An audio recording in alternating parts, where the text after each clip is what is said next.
सरिता की शादी एक अच्छे परिवार में हुई है। उसका पति रोहन उसे बहुत प्यार करता है। घर में उसकी सास शांति और ननद मीनाक्षी भी है, जो सरिता के किसी काम में दखल अंदाजी नहीं करती।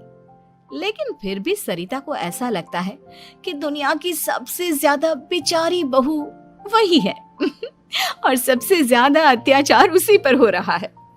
माँ जी, ये लीजिए आपकी चाय। अरे बहू, तूने इतनी ज्यादा चीनी क्यों डाल दी चाय में? हाय हाय माँ जी, मैंने तो उतनी ही मीठी बनाई है जितनी मीठी आपको पसंद है। माँ जी, आपको तो मेरे हाथ की चाय अच्छी ही नहीं लगती। जब देखो कुछ न कुछ कमी निकाल ही देती हो। अरे बहू, तू एक बात के पीछे ही पड़ जाती है। मैंने ऐसा कब कहा कि तू रोज चाय खराब बनाती है? सरिता अपने कमरे में चली जाती है और फोन उठाकर अपनी माँ से बात करती है। हेलो माँ, कैसी हो आप? क्या कर रही हो? मैं तो ठीक हूँ, पर तू बता, तेरा मूड कैसा है? तेरी आवाज से लग रहा है कि कुछ तो हुआ है तेरे ससुराल में। अरे क्या बताऊँ माँ, यहाँ तो हर समय मेरे साथ बहुत बुरा व्यवहार होता है। मैंने अपनी सास के लिए इतनी अच्छी चाय बनाई, लेकिन मेरी सास चाय पीते ही मुझे 4 बातें सुना दी।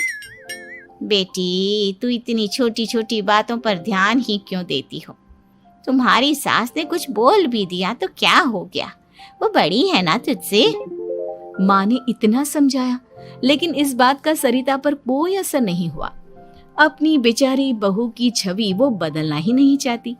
अगली सुबह सब नाश्ते की टेबल पर बैठकर नाश्ता कर रहे थे, तभी सरिता ने अपने पति से कहा, सुनिए जी, मुझे ना आज बाजार से कुछ सामान लेकर आना है। आज आप ऑफिस से आने के बाद मुझे लेकर चलना ना। भाभी, मुझे भी कुछ किताबें खरीदनी है। आप दोनों जा ही रहे हो तो मेरी किताबें भी ले आना। लो, अभी तो बात ही की है बाजार जाने की, तो एक फरमाइश आ गई। माँ जी, आप भी बता दो कुछ, और हाँ, मोहल्ले वालों से भी बोल दो अगर वो कुछ मंगवाना चाहते हो तो। बेचारी मीनाक्षी अपना सा मुंह लेकर रह गई। ये सब देखकर रोहन से चुप नहीं रह गया और वो गुस्से में बोला, सरिता, क्या हो गया है तुम्हें? मीनाक्षी ने तो सिर्फ किताबों के लिए बोला है। तुम्हें मीनाक्षी से इस तरह से बात नहीं करनी चाहिए। माफी मांगो उससे अभी।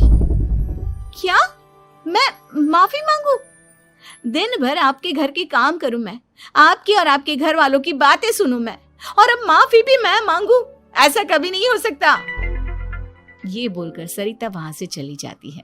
एक दिन उनकी पड़ोसन घर आती है। अरे सरिता, क्या कर रही है? और क्या करूंगी भाभी जी, बस घर का काम ही कर रही हूँ। आप बताओ कैसे आना हुआ?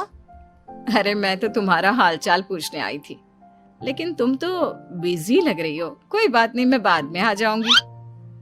और क्या करूं भाभी जी, जब से शादी होकर आई हूँ ना, बस काम ही कर रही हूँ। और इस घर में ना कोई मेरी कदर नहीं करता। पति है जो बस घर से ऑफिस, ऑफिस से घर। ननद को तो कॉलेज से फुर्सत नहीं। बची सास तो उनका सारा समय मेरी गलतियां निकालने में लग जाता है। अरे ये क्या कह रही हो सरिता? तुम्हारी सास तो पूरे मोहल्ले में तुम्हारी तारीफ करती फिरती है कि तुम बहुत अच्छी हो, पूरा घर तुम्ही ने संभाल रखा है। हाँ तो क्या हुआ, इसमें गलत क्या कहती है? सच्ची तो कहती है। मेरी मर्जी के बिना इस घर का पत्ता भी नहीं हिलता। शाम को जब रोहन घर आया तो उसने सबसे कहा, कल हम सबको मौसी जी के घर जाना है। उनकी बेटी की शादी है। सब अपनी अपनी पैकिंग कर लो, सुबह होते ही निकल जाएंगे। और सरिता, तुम कान खोलकर सुन लो, वहां जाकर किसी की बुराई भलाई शुरू मत कर देना, नहीं तो मुझसे बुरा कोई नहीं होगा। हाय हाय जी, आप तो ऐसे कह रहे हो जैसे मैं सुबह शाम सबकी बुराई करती फिरती हूँ। आज तक कोई कह नहीं सकता कि मैंने किसी की पीठ पीछे किसी के बारे में कोई बुरी बात बोली हो तो। अरे बस बहू, बात को और ज्यादा आगे मत बढ़ा। हमें सब पता है तो हमारे साथ क्या व्यवहार करती है। ये बात घर तक रखना, शादी में किसी को कुछ मत बोलना, नहीं तो सब कहेंगे कि शांति की बहू कितना बोलती है। हाँ हाँ, सब कुछ तो मैं ही बोलती हूँ ना। आप लोग तो हर समय फूलों की बारिश करते रहते हो मेरे ऊपर। सारी गलती मेरी है जो मैं इस घर में आई। सबका कितना ध्यान रखती हूँ, लेकिन फिर भी मेरी तो आप लोगों की नजर में कोई कदर ही नहीं है। अगली सुबह सब लोग मौसी जी के घर पर चले जाते हैं। वहां पर शादी का माहौल होता है। सब जगह चहल पहल होती है, बहुत सारे मेहमान आए हैं। सरिता को वहां बहुत अच्छा लग रहा है। वो अपने मन में सोचती है, यहाँ कितना अच्छा लग रहा है, कितनी रौनक है। मैं यहाँ किसी से ज्यादा बात नहीं करूंगी। अगर मेरे मुंह से कुछ ऐसा वैसा निकल गया तो रोहन जी तो मुझसे गुस्सा हो जाएंगी।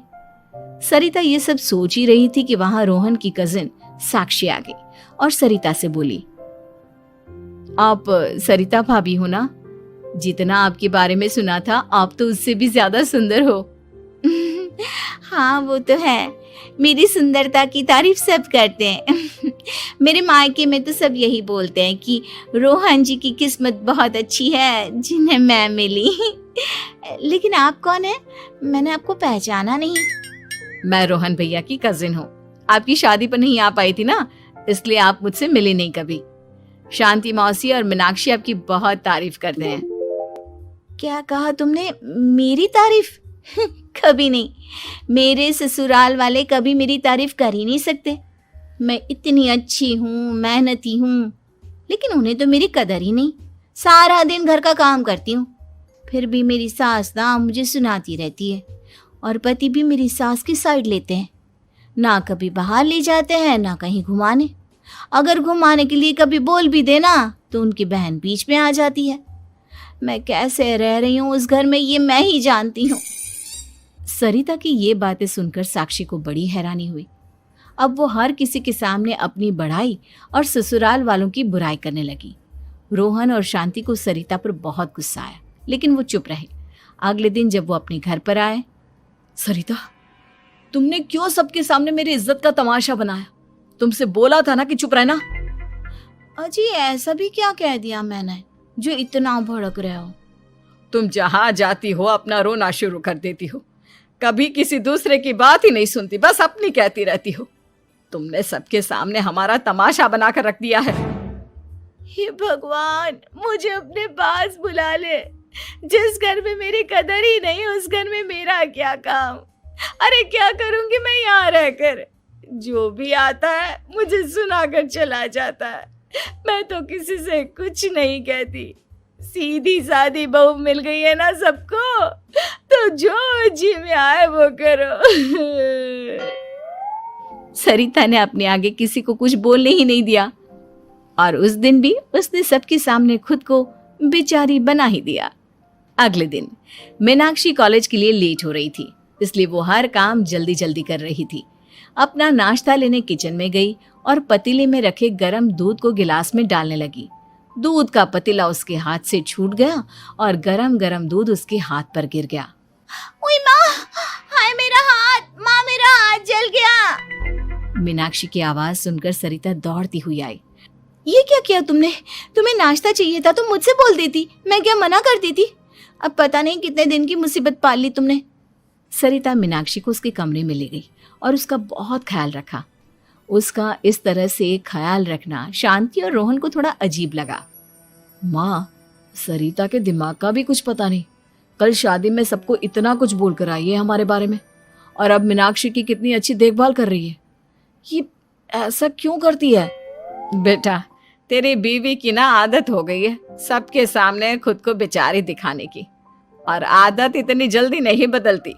जब ये बोलना शुरू करती है तो रुकने का नाम ही नहीं लेती, इसलिए इसे पता ही नहीं चलता कि ये किसके सामने क्या बोली जा रही है। लेकिन दिल की बहुत अच्छी है। हमें भी अपना दिल बड़ा करके ये जैसी है इसे स्वीकार करना चाहिए।